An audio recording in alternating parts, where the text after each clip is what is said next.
અને દર વખતે લઠ્ઠાકાંડ બને એટલે SP, IG, collector, royal Stag મંત્રી, સરકારના બીજા બધા વિભાગના મંત્રીઓ એક સાથે કડક કાર્યવાહી, પંચની નિમણૂક કરશું, કમિશન બનાવશું, કોઈને છોડવામાં નહીં આવે.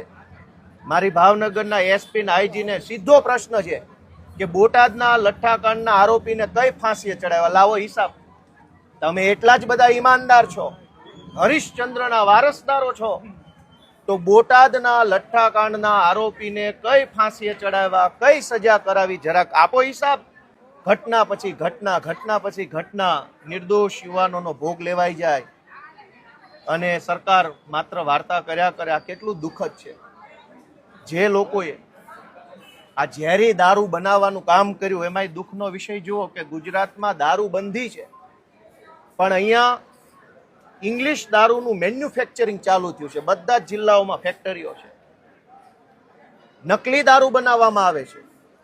બોટાદમાં જ્યારે લઠ્ઠાકાંડ બન્યો ત્યારે પણ અમદાવાદની ફેક્ટરીમાંથી ઇથેનોલ આવેલું, અને ભાવનગરમાં દારૂ બન્યો તો પણ અમદાવાદથી ઇથેનોલ આવે છે.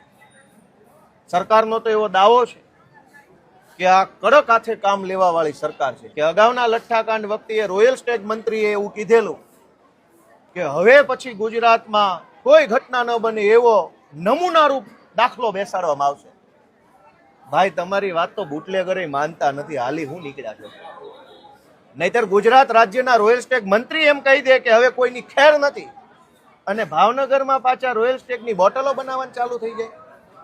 તો આ બુટલેગરો તો મંત્રીને ઘોળીને પી ગયા છે, સરકારને ઘોળીને પી ગયા છે, અને કોઈનો ડર નથી. આ પરિસ્થિતિની અંદર આપણી બહેનો દીકરીઓનો શું દોષ?